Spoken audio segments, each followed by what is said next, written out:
Hello class 7 chapter 10 science respiration in organisms उसको हम start कर रहे हैं. One day Boju was eagerly waiting to meet his grandparents who were coming to town after a year. He was in real hurry as he wanted to receive them at the bus stop. He ran fast and reached the bus stop in few minutes. He was breathing rapidly. His grandmother asked him why he was breathing so fast. Buju told her that he came running all the way, but the question got stuck in his mind. He wondered why running makes a person breathe faster. The answer to Buju's question lies in understanding why we breathe. Breathing is a part of respiration. Let us learn about respiration. Important बात, breathing is a part of respiration. Breathing और respiration same चीज़ नहीं है. Respiration एक बिगर term है और breathing जो है उसका पार्ट है. जब हम ब्रीथ करके ऑक्सीजन इनहेल करते हैं और जब उस ऑक्सीजन को सेल जो है बॉडी के सेल्स यूटिलाइज करते हैं एनर्जी प्रोडक्शन के लिए, इस पूरे प्रोसेस को रेस्पिरेशन कहते हैं. लेकिन जब हम सिर्फ ऑक्सीजन का इनटेक करते हैं, कार्बन डाइऑक्साइड एक्सहेल करते हैं, उतना पार्ट ब्रीदिंग है बस, लेकिन उसकी एनर्जी यूटिलाइजेशन रेस्पिरेशन बन जाती है. Why do we respire? In chapter 2 you learned that all organisms are made of small microscopic units called cells. Cell की definition, small microscopic unit of cell or the smallest structural and functional unit of an organism is called a cell. ये important है. Smallest unit है cell body का और structural and functional unit है. Structural मतलब cell जोड़ो तो tissue बनता है, टिश्यू जोड़ो तो ऑर्गन, ऑर्गन जोड़ो ऑर्गन सिस्टम को जोड़ो तो ऑर्गेनिज्म. यानी कि सेल से क्या है, स्ट्रक्चर बन रहा है, चीज़ों का बॉडी का स्ट्रक्चर बन रहा है. फंक्शनल क्यों है ये फंक्शनल यूनिट? ये इसलिए है क्योंकि सेल जो है बॉडी के मेजर फंक्शंस कैरी आउट करता है. सेल ने क्या किया, ऑक्सीजन ली, खाना जो आप खाते हो उससे ग्लूकोज वगैरह बेसिक एनर्जी सोर्सेज लिए, उसको एनर्जी कन्वर्ट किया, एनर्जी कन्वर्ट करके ये एनर्जी क्यों चाहिए हमें, बॉडी के फंक्शंस कैरी आउट करने के लिए. जो सेल हार्ट में है वो एनर्जी हार्ट को पंपिंग के लिए करने के लिए देते हैं. जो सेल स्टमक में है वो एनर्जी लेते हैं बाइल ये स्टमक जूसेस रिलीज करने के लिए. जो लिवर में है वो बाइल जूस रिलीज करने के लिए एनर्जी लेते हैं सेल. तो इनका क्या है, फंक्शनल यूनिट है. अगर ये सेल खराब हो जाए तो जो कॉमन फंक्शन एक टिश्यू कर रहा है या जो भी कर रहा है वो नहीं होएगा. इसलिए cell is a structural unit क्योंकि सेल को जोड़ जोड़ के टिश्यू बनते हैं, स्ट्रक्चर बनती है पूरी बॉडी का. और फंक्शन क्योंकि एक सेल अगर फंक्शन सारे सेल फंक्शन करने बंद कर देंगे तो पूरी बॉडी फंक्शन करना बंद कर देगी. Each cell of an organism performs certain functions such as nutrition, transport, excretion and reproduction. सारे सेल का ये काम है. कुछ न्यूट्रिशन में काम कर रहे हैं, ट्रांसपोर्टेशन में क्या काम कर रहे हैं, ब्लड सेल्स, एक्सक्रीशन में क्या करते हैं, किडनी सेल्स, रिप्रोडक्शन में कौन से जो है रिप्रोडक्टिव सेल्स जो हैं ये सारे काम करते हैं. To perform these functions the cell needs energy. Energy की ज़रूरत है. हमें एनर्जी कैसे मिलती है, हम कहते हैं हम खाना खाते हैं हमें एनर्जी मिलती है. लेकिन जो भी आप करते हो जैसे कि ब्रीदिंग, रेस्पिरेशन जो आप करते हो यानी ब्रीदिंग जब करते हो तो वो भी क्यों चाहिए, ताकि जो एनर्जी है ये मिली है इसका यूटिलाइज हो पाए. ये एनर्जी सेल कब यूटिलाइज कर पाएगा, जब हमारे पास ऑक्सीजन है. अगर आपकी ऑक्सीजन सप्लाई बंद कर दें और आप खाना खाते रहो तो आप जिंदा नहीं रह सकते. क्यों? क्योंकि एनर्जी तो मिल रही है लेकिन उसकी यूटिलाइजेशन तो हो नहीं रही. एनर्जी इकट्ठी करके क्या करना है. Even when we are eating, sleeping or reading, we require energy. But where does this energy come from? Can you say why your parents insist that you should eat regularly? The food has stored energy which is released during respiration. बहुत important line. Food में energy है लेकिन वो energy use कब होगी, जब आप respire करोगे, जब आप ब्रीदिंग करके ऑक्सीजन को लेके जाओगे सेल के पास, तो ही वो एनर्जी यूज होगी. नहीं तो वो एनर्जी पड़ी रहेगी. खाते रहो खाना, ना सांस लो तो कोई जिंदा नहीं रह सकता. क्यों नहीं रह सकता? क्योंकि उस एनर्जी का यूज नहीं हो रहा. Food only has stored energy, बहुत इंपॉर्टेंट लाइन है, विच इज रिलीज्ड. तभी रिलीज होती है जब आप रेस्पायर करते हो, यानी कि ब्रीदिंग करने के साथ साथ वो जो ऑक्सीजन आप लेके जा रहे हो उसका यूटिलाइजेशन हो रहा है एनर्जी की ब्रेकडाउन में, एनर्जी की यूटिलाइजेशन में. Therefore, all living organisms respire to get energy from food. During breathing, we breathe in air. You know that air contains oxygen. We breathe air which is rich in carbon dioxide. We breathe out air which is rich in carbon dioxide. The air we breathe in is transported to all parts of the body and ultimately to each cell. In the cell, oxygen in air helps in the breakdown of food. Process of breakdown of food in cell with the help of energy is called cellular respiration. बहुत important definition. cellular respiration क्या है? Cellular respiration आप यहाँ से लिखोगे is the process of break down of food in the cell with the release of energy. अगर आपने in the cell वाला पार्ट नहीं लिखा, अगर आप इन द सेल लिखना भूल जाओ तो ये डेफिनेशन गलत है।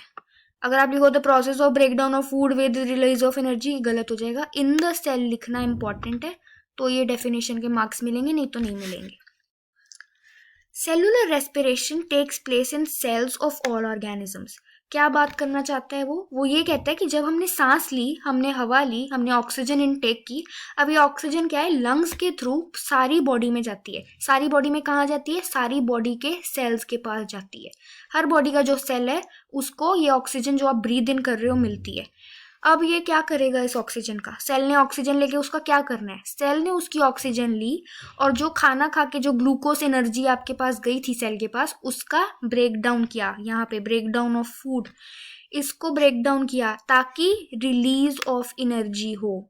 जो फूड में एनर्जी थी वो बाहर आए और सेल उस एनर्जी को यूज करे। ये कौन करता है, एयर, ऑक्सीजन जो आप ब्रीद इन कर रहे हो। इसे क्या बोलते हैं, क्योंकि ये सारा कुछ सेल के अंदर हो रहा है इसीलिए इसे सेल्यूलर रेस्पिरेशन कहते हैं। एक बारी फिर से समझते हैं। हमने जब ब्रीद इन किया, हमने ऑक्सीजन इनटेक की। आपको पता है कि ब्रीद इन कहाँ से होती है, लंग्स के साथ। तो लंग्स के अंदर ऑक्सीजन गई, लंग्स ने क्या किया, ऑक्सीजन को ब्लड फ्लो में डाला और आपके ब्लड जो है ऑक्सीजन सारी जगह लेके जाता है बॉडी में। लेकिन बॉडी में सारी जगह कहाँ लेके जाता है, किसके पास, सारी बॉडी के सेल के पास। सेल ने अब इसका क्या किया, सेल को क्यों आप बोलोगे ऑक्सीजन सेल ने क्या करनी है, तो आप बोलोगे कि सेल ने, जब हम जो खाना खाते हैं, जब हम डाइजेशन वाला चैप्टर पढ़ रहे थे, हमने खाना खाया, हमने वहाँ पे एसिमिलेशन एक स्टेप पढ़ा था जहाँ पे क्या है, जो भी एब्जॉर्प्शन ऑफ फूड हुई वो सारी सेल्स के पास जाती है। लेकिन इस फूड से एनर्जी कब निकलती है, जब हमको एयर मिलती है।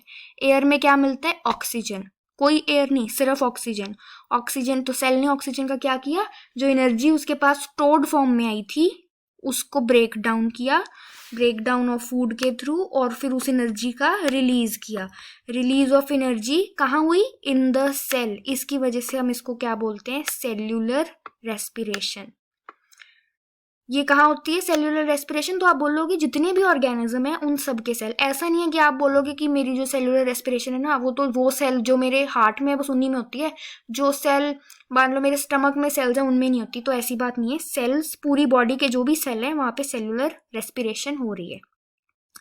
इन द सेल फूड यानी कि glucose is broken down into carbon dioxide and water using oxygen. अब ये एक बहुत इंपॉर्टेंट लाइन है समझने के लिए। जब हम कहते हैं हमने ऑक्सीजन इनटेक ली, जब हम ब्रीद करते हैं हम ऑक्सीजन लेते हैं, लेकिन जब हम ब्रीद आउट करते हैं तो कार्बन डाइऑक्साइड ब्रीद आउट करते हैं। तो आपके दिमाग में क्वेश्चन आना चाहिए कि लेते तो हम ऑक्सीजन है तो कार्बन डाइऑक्साइड कहाँ से आती है ब्रीद आउट करने के। क्या हमारी बॉडी के अंदर कार्बन डाइऑक्साइड का पूरा गैस टैंक लगा हुआ है, जो कि जब भी आपने ऑक्सीजन ली उसने कार्बन डाइऑक्साइड छोड़ दी। तो क्यों होता है ऐसे, क्योंकि जब फूड की ब्रेक डाउन हुई तो कार्बन डाइऑक्साइड उसका एंड प्रोडक्ट है। तो जब आप ऑक्सीजन लेते हो, ग्लूकोज की सेल के अंदर जाके ब्रेक डाउन होती है तो कार्बन डाइऑक्साइड एंड प्रोडक्ट के फॉर्म में रिलीज होता है। अब ये जो कार्बन डाइऑक्साइड रिलीज हुई है इसका हमारी बॉडी में कोई काम नहीं है, तो हमारी बॉडी क्या करती है, इसको एक्सक्रीट आउट करती है। एक्सक्रीट आउट यानी कि जो ब्रीदिंग आउट है, ये भी this is also a form of excretion. हमने पहले भी चैप्टर में पढ़ा है कि सिर्फ यूरिनेशन ये नहीं एक्सक्रीशन का form, even breathing out of carbon dioxide is the form of excretion. तो आप ये बोलोगे कि कार्बन डाइऑक्साइड हमारी बॉडी में कहाँ से ब्रीद आउट करने को, सेलुलर रेस्पिरेशन का एंड प्रोडक्ट है carbon dioxide and water. When breakdown of glucose occurs with the use of oxygen it is called aerobic respiration.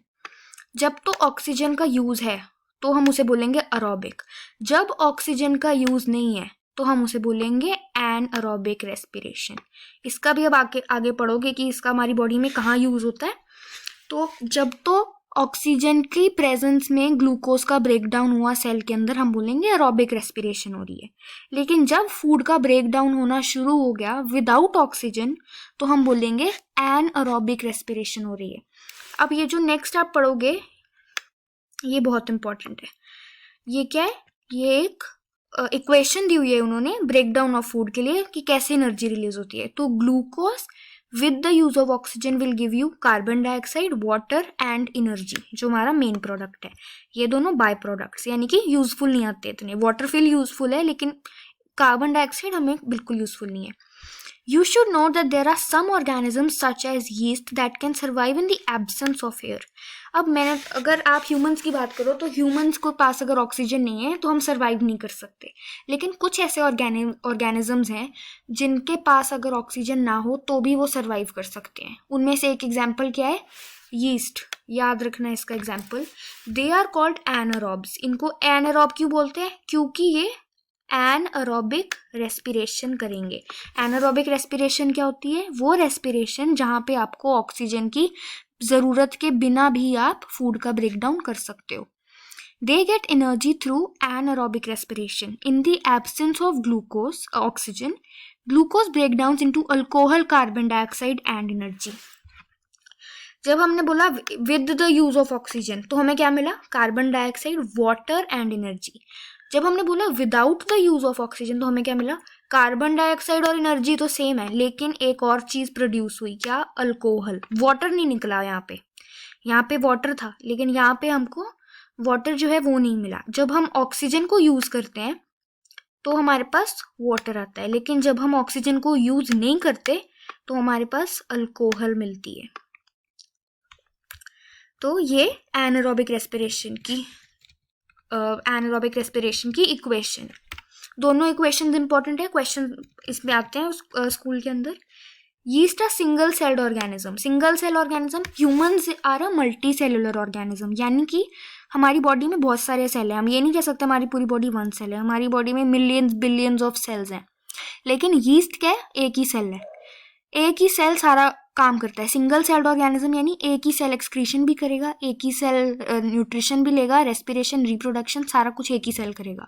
जैसे हमने ऊपर पढ़ा कि ह्यूमन की बॉडी में डिफरेंट तरह के सेल के डिफरेंट फंक्शन है, कुछ रिप्रोडक्शन करते हैं, कुछ रेस्पिरेशन न्यूट्रिशन का काम करते हैं, लेकिन जो सिंगल सेल ऑर्गेनिज्म होते हैं उसमें एक ही सेल सारे काम करते हैं। They respire anaerobically and during this process they yield alcohol. बहुत ज़रूरी है, यही एल्कोहल यूज होती है वाइन और बियर जैसी चीज़ें बनाने के अंदर। जो यीस्ट से अल्कोहल निकलती है, कब निकलती है? जब आप एनारोबिक रेस्पिरेशन कराते हो तो इसका बाय प्रोडक्ट निकलता है अल्कोहल, और यही वाइन एंड बियर जैसी चीज़ें बनाने में यूज होती है। कहाँ से आता है ये? यीस्ट के अंदर से। यीस्ट क्या है? Single celled organism. Single celled organism का मतलब वो ऑर्गेनिज्म जिसके अंदर सिर्फ एक ही सेल सारे फंक्शंस परफॉर्म कर रहा है। Our muscle cells can also respire anaerobically, but only for a short time when there is temporary deficiency of oxygen. Very important, यहाँ से जो भी आप पढ़ोगे बहुत इंपॉर्टेंट है। इसके बारे में हम क्या पढ़ रहे हैं इस पैराग्राफ में? हम पढ़ेंगे लैक्टिक एसिड फॉर्मेशन के बारे में। अब आप बोलोगे लैक्टिक एसिड क्या है, हमारी बॉडी में कहाँ बनता है? तो जब भी आप कुछ रनिंग करो या बहुत दिनों के बाद आप एकदम से एक्सरसाइज करो तो बॉडी के अंदर क्रैम्प्स पड़ जाते हैं। क्रैम्प्स क्या? मसल पेन होने लग जाते हैं। आपके जो मसल हैं, अगर आप अपने मसल्स हिलाओ तो पेन होती है, आप बोल तो क्रैम्प्स पड़ गए। ये क्रैम्प्स होते क्या है बेसिकली? ये क्रैम्प्स होते हैं अक्यूमुलेशन ऑफ लैक्टिक एसिड, यानी कि एक एसिड है जिसका नाम है लैक्टिक एसिड। ये आपके मसल में इकट्ठा हो गया, इसकी वजह से आपकी मसल्स में पेन हो रही है, जिसको आप बोलते हो क्रैम्प्स पड़ गए। लेकिन ये आप बोलो ये लैक्टिक एसिड आता कहाँ से हमारी बॉडी में? तो ये लैक्टिक एसिड तब प्रोड्यूस होता है जब आपकी बॉडी के अंदर ऑक्सीजन की डेफिशिएंसी हो जाती है, यानी कि प्रॉपर अमाउंट ऑफ ऑक्सीजन आपकी बॉडी में नहीं जा रहा। अब ये कैसे होता है? सपोज आप ऐसे करो कि आप लोग जैसे खाना खाया और अब हम नॉर्मल वॉकिंग कर रहे हैं, तो वॉक जब हम कर रहे हैं, हम एक्सरसाइज कर रहे हैं, हमें एनर्जी चाहिए वॉक करने के लिए। अगर हमारे पास एनर्जी नहीं है तो आप वॉक नहीं कर सकते। आप नॉर्मल वॉक कर रहे हो तो आपकी बॉडी क्या कर रही है? आप ब्रीथ करते हो, ऑक्सीजन लेते हो, ऑक्सीजन सेल पास जाता है, लेग के सेल्स पास जाता है, वो एनर्जी यूटिलाइज करती है, एनर्जी रिलीज होती है, वो वाले सेल आपकी वॉकिंग में हेल्प करते हैं एनर्जी देके। लेकिन अब आप भागने लग जाते हो, तेज भागते हो और तेज, लेकिन आपकी जो ब्रीदिंग रेट है वो एकदम से इतना तेज नहीं हुआ। तो आप ब्रीथ कर रहे हो लेकिन आपकी जो एनर्जी यूटिलाइजेशन, यानी कि अब आप ज़्यादा एनर्जी मांग रहे हो क्योंकि आप भाग रहे हो। आप बोलोगे मुझे और एनर्जी चाहिए भागने के लिए, लेकिन ऑक्सीजन आप इतनी नहीं ले रहे कि वो इतनी जल्दी एनर्जी प्रोड्यूस करे। तो क्या करता है सेल?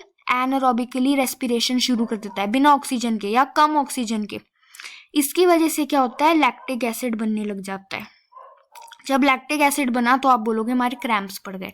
तभी जब आप भागते हो, साइकिलिंग करते हो, तो एकदम से उसके बाद आप इतना ज़्यादा सांस लेने लग जाते हो, जो सबसे पहले हमने चैप्टर में पढ़ा, जब वो बूजो कहता है कि मैं जब भाग कर आया तो मेरे को इतनी ज़्यादा सांस चढ़ रही है, इतनी ज़्यादा सांस क्यों लेनी है, क्यों, क्योंकि हमारी बॉडी कहती है और ऑक्सीजन दो, ज़्यादा ऑक्सीजन लो अंदर। तभी आप ऐसे सांस लेते हो, तेज़ सांस लेते हो, ताकि बॉडी कहती है फटाफट ऑक्सीजन दो और ऑक्सीजन दो, ताकि ये लैक्टिक एसिड ना बने, क्योंकि आप एनर्जी की डिमांड इतनी हाई कर रहे हो। तभी आपकी हार्ट बीट तेज हो जाती है, हार्ट ज़्यादा पंप करने लग जाता है। क्यों, क्योंकि वो ज़्यादा ऑक्सीजन सप्लाई करने का कोशिश कर रहा है, ज़्यादा ऑक्सीजन देने की कोशिश कर रहा है बॉडी को। इसकी वजह से हार्ट बीट तेज हो जाती है, इसकी वजह से आप ब्रीदिंग रेट आपका तेज हो जाता है। अब हम पढ़ रहे हैं, Our muscle cells can respire anaerobically but only for a short time when there is temporary deficiency of oxygen. During heavy exercise, fast running, cycling, walking, etc., for many hours or heavy weightlifting, the demand of energy is high but the supply of oxygen to produce energy is limited. Energy की demand जो है बहुत ज़्यादा है, आप बहुत energy demand करते हो क्योंकि आपने भागना है तेज़ा, बोलते हो मुझे और एनर्जी चाहिए, लेकिन ऑक्सीजन तो उतनी ही मिल रही है ना, स्लो ऑक्सीजन का सप्लाई क्या है, लिमिटेड आ रहा है। Then anaerobic respiration takes place in the muscles to fulfill the demand of energy. अब एनर्जी तो चाहिए हमें, चाहे ऑक्सीजन आए चाहे ना आए, तो बॉडी कहती है चलो बिना ऑक्सीजन की एनर्जी बनाना शुरू करो। क्यों, क्योंकि बॉडी डिमांड कर रही है एनर्जी। तो वो क्या करती है, ग्लूकोज लेती है जो मसल में प्रेजेंट है, इन the absence of oxygen energy बनानी शुरू कर देती है। लेकिन क्योंकि आपके पास ऑक्सीजन की एब्सेंस है या फिर डेफिशिएंसी है, कम है ऑक्सीजन, तो वो एनर्जी तो देती है लेकिन साथ में लैक्टिक एसिड भी दे देती है। लैक्टिक एसिड क्या है, ऐसा एसिड जो जब आपकी मसल के अंदर अक्यूमुलेट हो जाता है तो पेन कॉज करता है, जिसको आप बोलते हो क्रैम्प्स पड़ रहे हैं। ठीक है, तो इसकी वजह से, और ये जो एनर्जी प्रोड्यूस होती है साथ में एनारोबिक रेस्पिरेशन में, ये इतनी ज़्यादा नहीं होती जितनी कि एरोबिक रेस्पिरेशन में होती है। जब आप ऑक्सीजन की प्रेजेंस में जब आप कर रहे हो एनर्जी की प्रोडक्शन, तो एनर्जी ज़्यादा मिलेगी, लेकिन जब इन द एब्सेंस ऑफ ऑक्सीजन होती है तो ये एनर्जी इतनी ज़्यादा नहीं होती, थोड़ी होती है लेकिन कम होती है, और साथ में लैक्टिक एसिड बनना शुरू हो जाता है। Have you ever wondered why you get muscle cramps after heavy exercise? The cramps occur when muscle cell respire anaerobically. When partial breakdown of glucose happens, यानी कि ग्लूकोज का पूरी तरह से ब्रेकडाउन नहीं हुआ। पार्शियल यानी थोड़ा सा हुआ, थोड़ा सा नहीं हुआ, वो उसको बोलते हैं पार्शियल ब्रेकडाउन। पार्शियल ब्रेकडाउन क्यों होता है, क्योंकि ऑक्सीजन का सप्लाई कम है। The partial breakdown of glucose produces lactic acid. The accumulation of lactic acid causes muscle cramps. We get relief from cramps after a hot water bath or a massage. You can guess why is it so? Hot water bath or massage improves circulation of blood. Blood की circulation से आप बोलोगे क्या फ़ायदा होएगा हमें? Blood की circulation से ये फ़ायदा होगा कि ऑक्सीजन ज़्यादा जाने लग जाएगी। कहाँ पे? सेल के अंदर। As a result, the supply of oxygen in the muscles increases, to the muscle cells increases. The increase in the supply of oxygen result in the complete breakdown of lactic acid. पहले हमने पढ़ा था क्या, partial breakdown हो रहा है, glucose का partial breakdown हो रहा है, लेकिन जब ज़्यादा ऑक्सीजन जाने लग गई तो क्या हो जाएगा, कंप्लीट ब्रेकडाउन शुरू हो जाएगा, and carbon dioxide and water जो भी एंड प्रोडक्ट्स है वो आपको मिलने शुरू हो जाएंगे। ब्रीदिंग 10.2 इसको हम नेक्स्ट लेक्चर से कंटिन्यू करेंगे।